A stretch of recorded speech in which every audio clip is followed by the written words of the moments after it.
దేవునికి మహిమ కలుగును గాక. మన వాక్య ధ్యానం నిమిత్తమై దేవుని పరిశుద్ధ గ్రంథంలో నుండి మలాకి గ్రంథం, నిన్న మనం ప్రారంభించిన గ్రంథం మలాకి గ్రంథం 1వ అధ్యాయం 1వ వచనం నేను చదువుతాను. ఇశ్రాయేలును గురించి మలాకి ద్వారా పలకబడిన యెహోవా వాక్కు.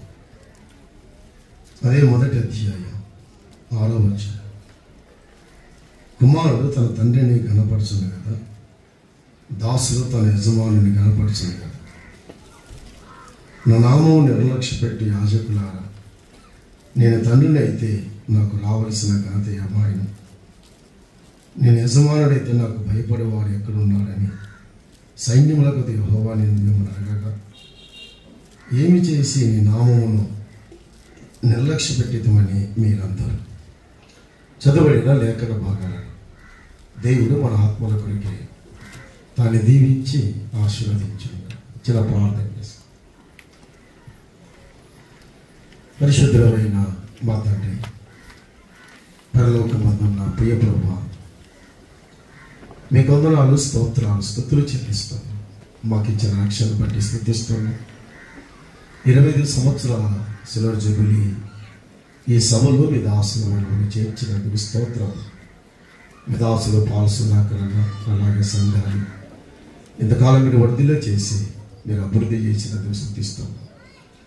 ముందుగా మీ దాసులను బట్టి ఇచ్చిన వర్తమానం బట్టి స్తుతిస్తూ మా మధ్యలో మీ కుమారుని హెచ్చించి కనపరచమని, మా అందరితో మీరు మాట్లాడమని, మా రక్షకుడు మీ కుమారుని యేసుక్రీస్తు నామములో స్తుతించి అడిగి వేడుకుంటున్నాం మా తండ్రి, ఆమేన్. ప్రభునందు సోదర సోదరిలారా, మలాకి గ్రంథాన్ని మనము ధ్యానిస్తూ ఉండగా ప్రార్థనాపూర్వకంగా ఈ గ్రంథం ప్రస్తుత స్థానిక సంఘాలకు లేదా వ్యక్తిగత జీవితానికి ఎంతో అవసరత ఉందని, ఎంతో ప్రాముఖ్యత ఉందని లేఖనాలు ఘోషిస్తుండగా ప్రతి విశ్వాసి మలాకి గ్రంథాన్ని చదవాలని దేవుని ఉద్దేశం, దేవుని సంకల్పం. కానీ మన ముందున్న సమయం చాలా సంకుచితం, చాలా తక్కువ టైం కాబట్టి దేవుని దాసులు మన వెనక ఉన్నాడు, వారు వర్తమానం అందిస్తారు కాబట్టి నాకు ఇవ్వబడిన సమయం కొద్ది నిమిషాలే. జస్ట్ ఈ మలాకి గ్రంథంలో ఒక 3 విషయాలు జ్ఞాపకం చేసి నేను ముగిస్తాను. దేవుడు మలాకి గ్రంథాన్ని ఎందుకు రాయించాడు, లేదా దేవుడు మలాకి గ్రంథాన్ని ఎందుకు మన నిమిత్తమై రాయించాడు అనే ఆలోచన కలిగినప్పుడు ఒక 3 విషయాలు 4 అధ్యాయాల్లో కనబడతా ఉన్నాయి. ఒకటి, దేవుని ప్రజలు ఓడిపోయారు. సో బబులోను నుండి వచ్చిన ఆ శేషం, వారు తరచుగా ఓడిపోయారు దేవుని ప్రజలు. అది మొదటిది. రెండవది, దేవుని ప్రజలు ఆత్మీయంగా పతనమయ్యారు, అందువల్లే దేవుడు రాయించారు. మూడవది, దేవుని ప్రజలు నిబంధన మీరి ఉన్నారు. ఈ 3 ఎక్కువగా ఈ 4 అధ్యాయాలు కనబడతా ఉన్నాయి. వారి ఓటమి కనబడతా ఉంది దేవుని ప్రజలు. రెండవది, వారి పతనం కనబడతా ఉంది ఆత్మీయంగా. మూడవది, దేవుని ప్రజలు దేవుని నిబంధన మీరి ఉన్నారు.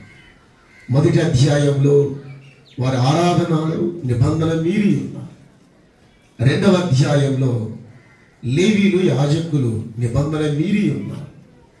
అలాగే వివాహ వ్యవస్థలో దేవుడు పరిశుద్ధతను చెప్పినప్పుడు భార్యాభర్తల దగ్గర ఇద్దరు కూడా నిబంధన మీరి ఉన్నారని 2వ అధ్యాయంలో చెప్పబడ్డారు. 3లో 10వ భాగం ఇచ్చే దగ్గర వారు దేవుని నిబంధనని మీరి వారికి ఇష్టమైనట్టుగా వారు ఇస్తా ఉన్నారు.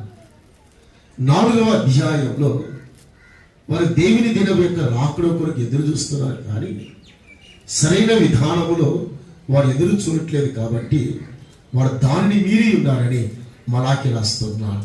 సో 3 విషయాలు. వారి ఓటమి, మలాకీ గ్రంథం చెప్తోంది, వారి పతనం మలాకీ గ్రంథం చెప్తోంది, వారి నిబంధనను మీరి ఉంట మలాకీ గ్రంథం చెప్తా ఉంది. ఈ ఓటాల గురించి మనము చక్కగా చిన్నగా ధ్యానం చేస్తే ఆలోచిస్తే దేవుని ప్రజలు ఎందుకు ఓడిపోయారో, ఎందుకు వారు ఓటమి పాలయ్యారో మలాకీ గ్రంథముతో పాటు నెహెమ్యా గ్రంథాన్ని ధ్యానం చేస్తే నెహెమ్యా గ్రంథంలో దేవుని ప్రజల ఓటమిని గురించి నెహెమ్యా ఎక్కువగా ఆలోచించారు. తిరిగి వచ్చిన శేషం యెరూషలేములో ఉన్న యూదా ప్రజలు వారి ఓటమికి కారణాన్ని వారు ఎన్నడూ విశ్లేషించలేదు. ఎందుకు మేము ఓడిపోతున్నాం? దేవుని ప్రజలు, దేవుని చేత విమోచింపబడిన ప్రజలు, ఐగుప్తు బానిసత్వం నుండి విమోచింపబడిన ప్రజలు, బబులోను నుండి తిరిగి వచ్చిన ప్రజలు తరచుగా ఓటమి పాలయ్యారు. శత్రువులు తరచుగా వస్తున్నారు, బందీలుగా తీసుకెళ్తా ఉన్నారు. ఎవరిని? యూదా ప్రజలను, ఇశ్రాయేలు ప్రజలని. కారణాలు వారు విశ్లేషించలేదు ఎన్నడూ కూడా.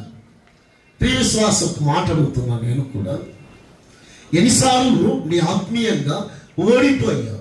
ఎక్కడో ఓడిపోతున్నా, కుటుంబ వ్యవస్థలో ఓడిపోయా, ఆరాధనలో ఓటమి పాలుగా ఉంది, ఆత్మీయంగా ఎదగట్లేదు, ఎక్కడో ఓటమి పాలు ఉంది. ఎందుకు నేను దేవుల్లో స్థిరంగా లేనని ఏ రోజున విశ్లేషించుకున్నావో బ్రతుకుని, లేదా జీవితాన్ని ఆలోచించా. సేవలో ఓడిపోయిన వారు ఉన్నారు, ఆత్మీయ యుద్ధరంగంలో ఓడిపోయిన వారు ఉన్నారు, విశ్వాసంలో ఓడిపోయిన వారు ఉన్నారు, భక్తిలో ఓడిపోయిన వారు ఉన్నారు, పరిశుద్ధతలో ఓడిపోయిన వారు ఉన్నారు. మన ఓటమి కారణాలు ఏమిటో మనం ఎదుర్కోవట్లేదు, విశ్లేషించట్లేదు. మన దేవుని ప్రజలు మలాకీ గ్రంథం, నెహెమ్యా గ్రంథం, హగ్గై గ్రంథం, ఈ 3 గ్రంథాలు పరిశీలిస్తే ప్రభు మనతోనే మాట్లాడతారు, మనతోనే. సో యుగాంతమంగా మన కొరకే ఈ గ్రంథాలు రాయబడి ఉండగా విశ్వాసి ఎన్నడూ వాటిని ఆలోచించుకోవట్లేదు, పరిశీలించుకోవట్లేదు. కాబట్టి మొదటి సమయాల గ్రంథంలో వారు ఆలోచించారు, వారి ఓటమికి కారణాలు వెతుకుతున్నప్పుడు దేవుని వారితో ఏం మాట్లాడారు? పర్వాలేదు, జస్ట్ చదివే కదా, సో వివరించడం నాకు టైం లేదు కాబట్టి మొదటి సమయాల గ్రంథం 4వ అధ్యాయం వచ్చిన 3వ వచనం చదవాలి. 4వ అధ్యాయం 3వ వచనం చదువుతారు సాయంత్రం. కాబట్టి జనులు పాలెంలోనికి తిరిగి రాగా ఇశ్రాయేలు పెద్దలు, యెహోవా నేడు మనల్ని ఫిలిష్తీయుల ముందు ఎందుకు ఓడించారు? సో వారి ఓటానికి విశ్లేషించారు. దేవుని ప్రజలు ఓటమి పాలు కాకూడదు. కారణం, వారి దేవుడు సైన్యములకు అధిపతి యెహోవా, యుద్ధ వీరుడు వారి దేవుడు, సైన్యాలను జయించిన వీరుడు, సైన్యాలను మట్టుగట్టే దేవుడు వారి దేవుడు. బట్ ఈ ప్రజలు యుద్ధంలో ఓడిపోయారు, యుద్ధంలో ఓటమి పాలయ్యారు. పెద్దలు కలిసి వస్తున్నారు, దే గ్యాదర్ టుగెదర్. మనం ఎందుకు ఓడిపోయాం? కుటుంబంలో ఎందుకు ఓడిపోయామని దేవుని దగ్గర విశ్లేషించుకున్న దినాలు లేవు. పెద్దలకైనా, సేవకులకైనా, విశ్వాసులకైనా. ఆత్మీయంగా నేను ఎందుకు ఎదగలేకపోతున్నాను విశ్లేషించుకున్న దినాలు లేవు. రాజకీయ నాయకులు ఎందుకు ఓడిపోయామో విశ్లేషించుకుంటున్నారు, ఎందుకు ఓటమి పాలయ్యారో ఆలోచిస్తున్నా. మరి దేవుని ప్రజల మధ్యలో ఎందుకు ఓడిపోయారో విశ్లేషించుకోలేదు, ఎన్నడూ ఆలోచించట్లేదు, ఎన్నడూ కూడా ఆ భావజాలాలు లేవు. సో దేవుని ప్రజలు ఎందుకు ఓడిపోయారో ఆలోచించినప్పుడు దేవుడు ఎలా సమాధానం ఇచ్చారు, ఇశ్రాయేలు మధ్యలో ఎలా జవాబు ఇచ్చాడు? మొదటి సమూయేలు గ్రంథం 7వ అధ్యాయం, మొదటి సమూయేలు గ్రంథం 7వ అధ్యాయం 2వ వచనం చదువుదాం. వారి ఓటమికి ఒకే కారణం చెప్పాడు దేవుడు. 7వ అధ్యాయం రైట్ చదవండి. మందసం కిరియత్యారీములో ఉన్న కాలము 20 సంవత్సరములు ఆయన ఇశ్రాయేలు అందరూ యెహోవాను అనుసరింప దుఃఖించుచుండగా సమూయేలు ఇశ్రాయేలు అందరితో ఇట్లనెను, మీ పూర్ణ హృదయంతో యెహోవా ఎదుట మీరు మల్లుకునేలా అన్య దేవతలను అష్టారోతు దేవతలను వారి ఓటమికి కారణమని, వారి పతనానికి కారణమని అదే బైబిల్ చెప్తుంది. మీ మధ్యలో సో దేవుని ప్రజల మధ్యలో లేదా కుటుంబాల మధ్యలో ఎక్కడో సమస్య ఉంది. భార్యాభర్తలు కూర్చొని మాట్లాడట్లేదు, పెద్దలు మాట్లాడట్లేదు. సంఘ క్షేమాభివృద్ధి కొరకే, సంఘ మేలు కొరకే, సంఘ ఆత్మీయ పురోగమనం కొరకే పెద్దలు కూడి రావట్లేదు. ఏక మనసుతో రావట్లేదు, ఏక ఆలోచనతో రావట్లేదు. అందువల్ల సంఘాల్లో సమస్యలు అలాగే ఉన్నాయి. మన ఆత్మీయ జీవితంలో ఎందుకు మనం ఓటమి పాలవుతున్నామో దేవుని దగ్గర కూర్చున్న దినాలు లేవు. ఒంటరిగా ఏకాంతంగా దేవుని సన్నిధిలో ఏడ్చే దినాలు లేవు. ఓడిపోయా. సంఘ వ్యవస్థ ఓడిపోయింది, కుటుంబ వ్యవస్థ ఓడిపోయింది. మలాకీ గ్రంథంలో వ్యక్తిగతంగా ఓడిపోయారు. వారి ఓటాన్ని విశ్లేషించుకునే దినాలు లేవు వారికి. కారణం ఏదో వెళ్ళడం అలా వెళ్ళిపోతున్నారు. ప్రియ విశ్వాసి, ప్రియ దేవుని బిడ్డ, ఎన్నేళ్ళని నమ్ముకొని ప్రభు రక్తంలో కడగబడి విశ్వసించి ఆత్మీయంగా ప్రభుని సంతోషపెట్టే స్థానానికి ఎదిగినట్టు కనిపించట్లేదు. ప్రభు మనని కోరుదలే దేవి రత్నాకర్ గారు చెప్పినట్టుగా ఉరిమడి వాడు జీవితాన్ని మార్చుకున్నాడు. ఆత్మ సంబంధం మనిషి ఎలాగ మారాడు విశ్లేషించుకుంటే దేవునితో మాట్లాడతారు, ప్రభునితో మాట్లాడతారు. వారు విశ్లేషించుకొని వారి ఓటమి నుండి విజయం సాధించాలని ఆశగా వెళ్ళిపోయారు వారు. కాబట్టి వారి ఓటమికి కారణాన్ని నెహెమ్యా అర్థశాస్త్ర దినాలలో ఉండగా ఏడ్చి ప్రార్థన చేశారు. ప్రభువా, నీ ప్రజలు ఓడిపోయారు, నీ ప్రజలు ఓటమి పాలయ్యారు. కారణం దేశంలో ప్రాకారాలు లేవు. వారి ఓటమికి కారణం ప్రాకారము లేదు. అందువల్ల నెహెమ్యా ఇతర రాజుల నుండి కాపాడడానికి సెలవు పెట్టి భారము కలిగి ప్రాకారాలు కట్టాడు. ప్రజల్ని కాపాడడానికి నెహెమ్యా తీసుకున్న నిర్ణయం అసాధారణమైన నిర్ణయం. ప్రియ దేవుని బిడ్డలారా, సో ఈరోజు ఎలా ఉందంటే దేవుని ప్రజలు ఓటమికి కారణం గర్వమే. నాకంత తెలుసు. ఇప్పుడున్న బ్రదరన్ యొక్క కాన్సెప్ట్ అంటే మాకంత తెలుసు. అదే ఓటమి కారణం. ఆత్మీయ పతనానికి అదే కారణం, నిబంధన మీరానికి అదే కారణం. కాబట్టి విశ్లేషించుకున్న ఇశ్రాయేలీయులు ఫిలిష్తీయుల చేతుల నుండి కాపాడబడ్డారు. విశ్లేషించుకున్న నెహెమ్యా దేవుని ప్రజలను కాపాడారు. సోదరులారా, రెండవది వారి పతనానికి కారణం హగ్గై మాట్లాడుతున్నారు. వారి ఓటమికి నెహెమ్యా జవాబిచ్చాడు, వారి పతనానికి హగ్గై జవాబిచ్చాడు.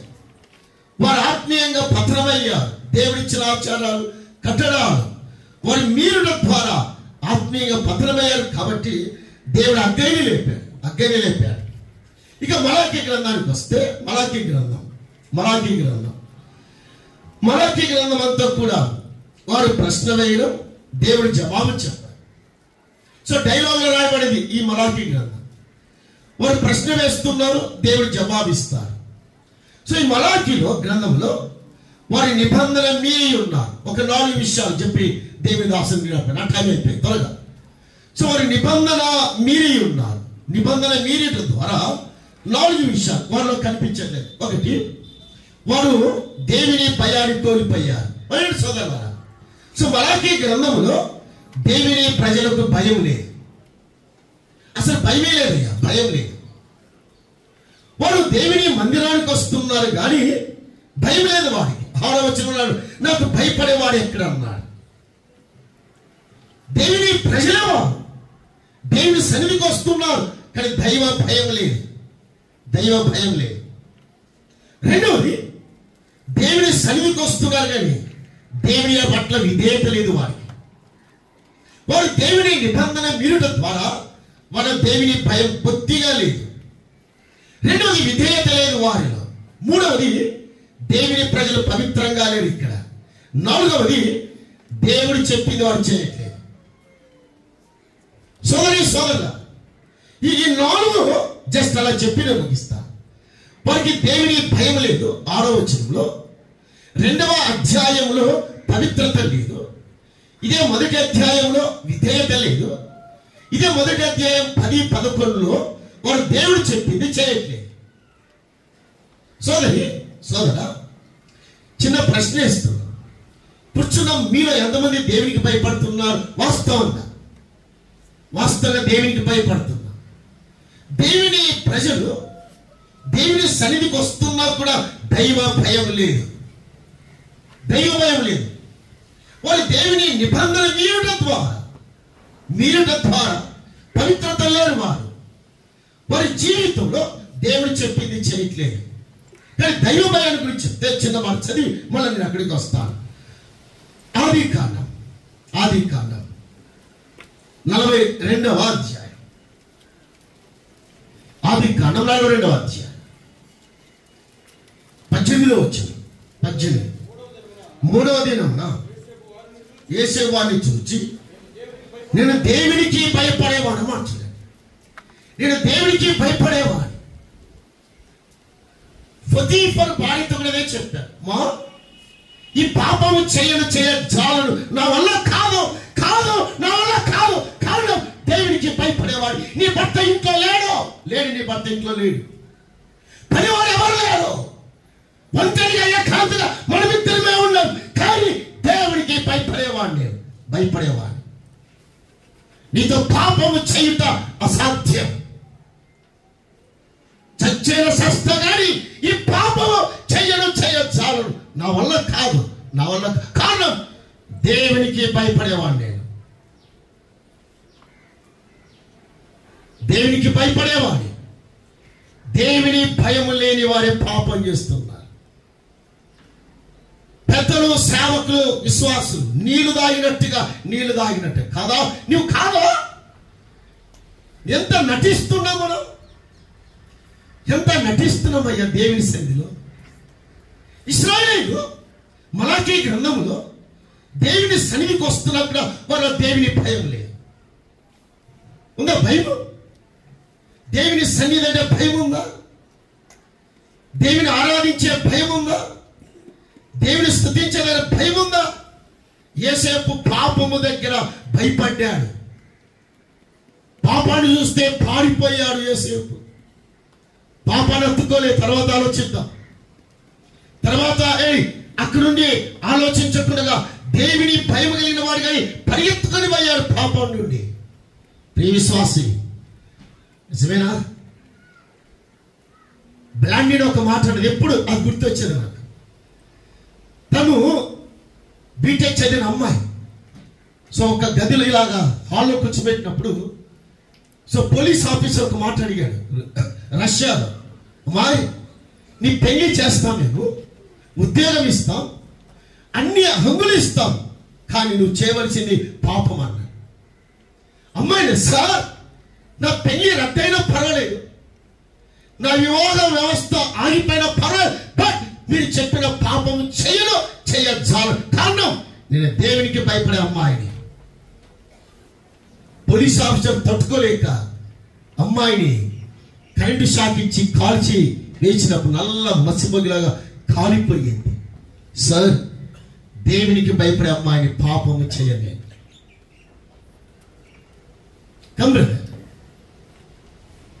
యేసేపు ఎలా చెప్పాడు? ఒంటరిగా ఉన్న ఆవిడతో ఏకాంతంగా అమ్మ నా వల్ల కాదన్నాడు. ఇప్పుడు రెండవసారి ప్రతి కార్యచర్య దగ్గర అదే చెప్పాడు. అమ్మివేసిన అన్నలు, బాధ పెట్టిన అన్నలు తన ఎదుట నిలబెట్టారు. తను ఏదైనా చేయగలవచ్చు. ఫరో తర్వాత ఉన్నత స్థానంలో ఉన్న వ్యక్తి. కానీ అన్నాడు, నేను దేవుడికి భయపడేవాడిని. అన్నలారా, పాపము దగ్గర అదే చెప్పాడు, ప్రతీకార చర్య దగ్గర అదే చెప్పాడు. దైవ భయం అనే వ్యక్తి రెండు చేయడు, పాపము చేయడు, ఇతరులకు ప్రతీకారం చేయడు. విశ్వాసి భయం ఉందని కాదు. ఆదిమ సంఘం ఎందుకు వర్ధిల్లింది? ఆదిమ సంఘం ఎందుకు ఉన్నత స్థానానికి వెళ్ళింది అని పరిశీలిస్తే దైవ గ్రంథంలో ఒక మాట ఉంది. ఆ మాట చదువుదా. అపోస్తల కార్యం 5వ అధ్యాయం. అపోస్తల కార్యం 5వ అధ్యాయం వచనం 5వ వచనం. అననీయ ఈ మాటలు వినుచునే పడి ప్రాణము విడువగా మిగిలిన వారందరికీ మిగుల భయము కలిగాను. ఆదిమ సంఘములో 8,000 మంది ఉన్న దేవుని ప్రజల మధ్యలో ఆస్తులు లేవారికి డిపాజిట్ నథింగ్ ఆదిమ బట్ వారికి ఉంది దేవుని భయం ఉంది. వారికి దేవుని భయం ఉంది. ఈరోజు దేవుని ప్రజల మధ్యలో దేవుని భయం లేదు.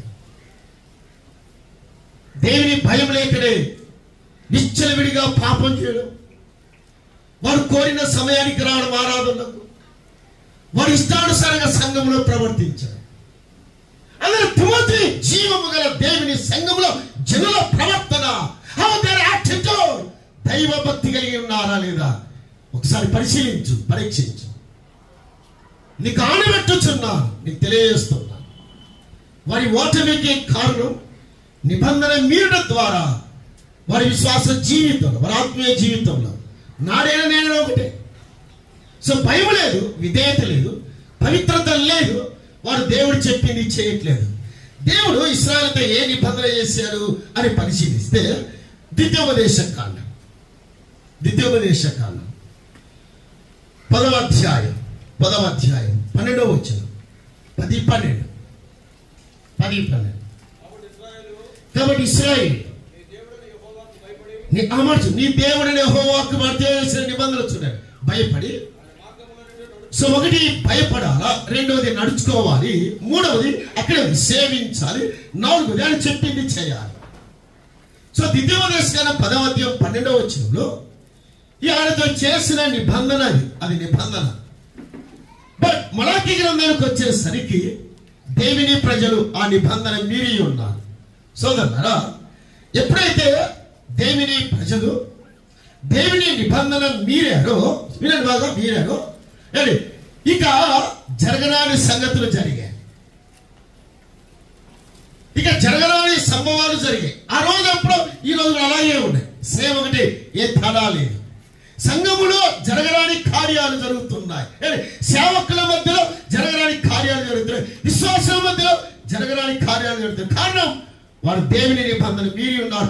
ఈరోజు మనము దేవుని క్రమాన్ని మీరి ఉన్నాం. కొత్త నిబంధనలో దేవుడు ఇచ్చిన క్రమం, ఒక విధానం, ఒక పద్ధతి, ద అసెంబ్లీ ప్యాటర్న్, సంఘ యొక్క ఆ సూత్రాలు, సంఘ క్రమం. సోదరి,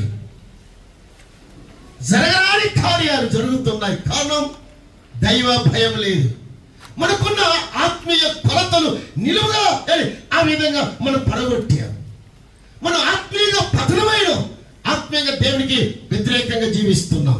కాబట్టి ఈరోజు విశ్వాసి ఓటమికి అదే కారణం. అందువల్లే మన విశ్వాస జీవితంలో, మన భక్తి జీవితంలో, మన యొక్క ఆత్మీయ జీవితంలో మన ఓటమిని విశ్లేషించుకుందాం, మన జీవితాన్ని పరీక్షించుకుందాం. ఒక మాట చెప్పినే వెళ్తాను. బ్రిగేడియర్ జస్వంత్ సింగ్ గారు ఒక మాట అన్నాడు తల్లితో, అమ్మా ఈ యుద్ధంలో నా వీపులో బుల్లెట్ దిగితే నా సమాధికి రాదు. వాళ్ళమ్మ సవాలు వేసింది, అమ్మా యుద్ధానికి వెళుతున్నావు కానీ తల్లి చూడండి, యుద్ధంలో వీపులో బుల్లెట్ దిగితే మీ మమ్మీ నేను సమాధికి రాను, గుర్తుపెట్టుకుని యుద్ధం చేయమన్నప్పుడు బ్రిగేడియర్ జస్వంత్ సింగ్ గారు, మన దేశానికి చెందినవాడు, భారతదేశం చైనా దేశానికి యుద్ధానికి వెళ్ళినప్పుడు విరోచితంగా పోరాడి చచ్చిపోతుండగా ఒక ఆఫీసర్తో మాట్లాడుతూ కొడవ పెడతారు, సార్ మమ్మకి మాట చెప్పండి, యుద్ధంలో ఒక్క బుల్లెట్ దిగలేదు, వీపులో దిగామని చెప్పండి. చనిపోయారు, శవాన్ని తెచ్చారు అమృత్సర్కి. వాళ్ళమ్మ ఆఫీసర్ని పిలిచింది. ఏడవలేదు, వినండి, విడవలేదు, ఏడవలేదు. సార్ ఒక మాట అడుగుతున్నాడు. మా అబ్బాయికి బుల్లెట్లు ఎక్కడ దిగావంటే వీపులో 50 బుల్లెట్లు దిగావన్నది. తల్లిదండ్రులు వచ్చి శవానికి సెల్యూట్ చేశారు. ఇందిరాగాంధీ అడిగింది, మీ కుమారుడు చనిపోతే ఎందుకు చచ్చిపోలేదంటే ఒకే కారణం, దేశము కొరకే ఒక యుద్ధ పోరాటంలో వెనుదిరగని కుమారుని కన్నందుకు ఇందిరాగాంధీజీ గర్విస్తున్నాను. ఆకాశమందున దేవుడు, నిత్యవత్వమైన దేవుని ఆరాధిస్తున్నా, ఎవరిని ఆరాధిస్తున్నామో, ఎవరిని సేవిస్తున్నామో, ఎవరిని సేవ చేస్తున్నామో ఆ దేవుడికి దేవుడి ప్రజలు భయపడ మానేశారు. భయం లేని ప్రజలు దేవునికి దొరకడం ద్వారా దేవుడు తన కార్యాన్ని ఏమి చేయగలుగుతారు. ఆదిమ అపోస్తలులు దేవునికి భయపడ్డారు. ఆదిమ సంఘం దేవునికి భయపడ్డారు. ఆధునిక సంఘంలో దేవుని ప్రజలకు భయం లేదు. భక్తులు వచ్చి కానీ భయం లేదు. పెద్దలంటే భయం లేదు, సేవకులంటే భయం లేదు. ఈ సిల్వర్ జూబిలీలో నేర్చుకుందాం. దైవ భయం కలిగి, భక్తి కలిగి మన నిజ దేవుని ఆరాధిద్దాం. దేవుని అటు కృప మనకు అనుగ్రహించును గాక. దేవుని లేఖన భాగాన్ని దీవించి ఆశీర్వదించుగా. పరిశుద్ధమైన తండ్రి, నీ భయం కలిగి నిన్ను సేవించుటకు, ఆరాధించుటకు, నీ సువార్త ప్రకటించుటకు, దైవభక్తి కలిగి నీ నామాన్ని గణపరచడం మాకు నేర్పించమని మీ దాసుల వాక్యం అందిస్తున్న అంకులకి సహాయం దయచేయమని క్రీస్తు నామములో స్తుతించి అడిగి వేడుకుంటున్నాము.